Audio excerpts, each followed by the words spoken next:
treasure or junk, or someone's creation. Get some background information and find out where it's made in.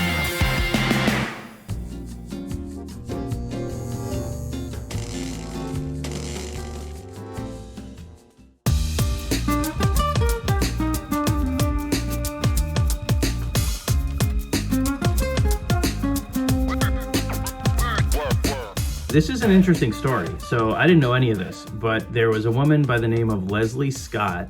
She was Tanzanian born, so she was African born, and she's a British woman.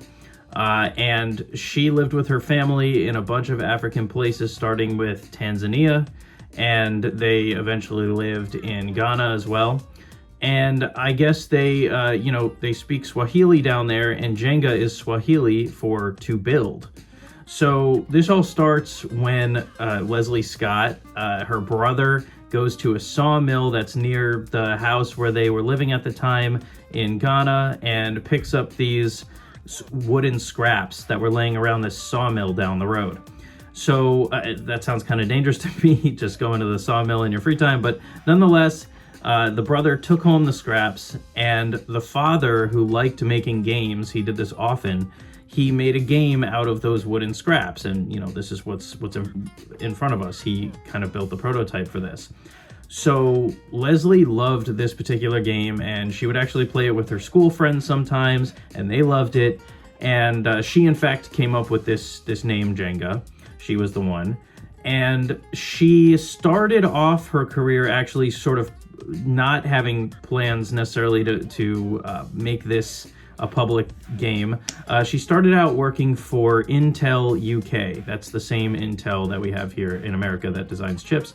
She was a marketing communications manager, and part of her job was to put on things like team building days, team building conferences, and she would make sort of interpersonal games or team building games at these conferences that end up being wildly popular. So she gets into the entrepreneurial spirit, and she decides to start her own games company because she remembers this Jenga thing, and now she has the confidence to maybe make something of it. So this is wild. She takes out a 15,000 pound loan. This is, Britain, so it's pounds. She takes out that loan and puts it up against her house as collateral.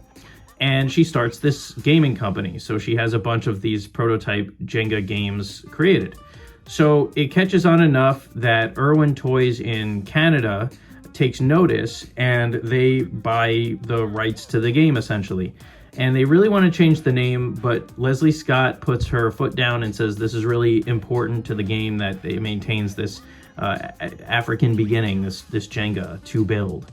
So they do it reluctantly, and the TV ads for Jenga apparently say the slogan is something like, "Play the game with a strange name."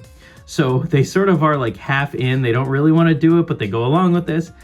Of course, it ends up being a giant hit, and Hasbro takes notice, and Hasbro ends up purchasing this from the Irwin Toys company. Or actually, it wasn't Hasbro. It was a company that was later purchased by Hasbro. That's what actually happened. So once it became Hasbro, then I guess the property got sold off by them to Milton Bradley. So that's why we see this MB right up there. But the interesting thing is Hasbro apparently for many parts of the world still do sell this game under their umbrella. So it's actually sort of owned by both. Now you'll see here in this particular case, there's some different languages. I believe the bottom is German, and I believe the top is French. And this is probably because when my family was in Europe, that's probably when we bought this. So this is actually not the American version, but yeah. So, okay, now a couple more interesting things. The wooden blocks, they actually were designed to be slightly different from each other. I never knew that, but it's actually by design that some of them are slightly, have less height, have less width. It was important to Leslie Scott that each brick maintain like a handmade feel, I think partly because of the sort of attraction of that very natural feeling, but also I'm sure it's integral to the game working, because we do have the technology, I'm sure, to make it basically so none of these bricks really move if you stack 3 on top of 3 on top of 3. But because of those little variances, that's what gives the game its ability for, you can pull certain blocks out and whatnot. So that was kind of interesting to me. Okay, so I've given you the overview. Now, it's time to find out where this is made. This is wild because, she has some roots in Africa. She has some roots in the UK. It's popular here in America. I think Milton Bradley's an American company. So this could be made anywhere. Let's find out where it's made. Okay, so this right here on the bottom, this is a pretty beat up box, but if we look on the bottom here, womp womp, it is made in China. I'm a little disappointed because, if this was sold in Europe or in the US, I'm pretty sure that both of those areas have enough trees where they could have made some Jenga blocks. So the fact that this one had to be outsourced, that one pains me a little bit.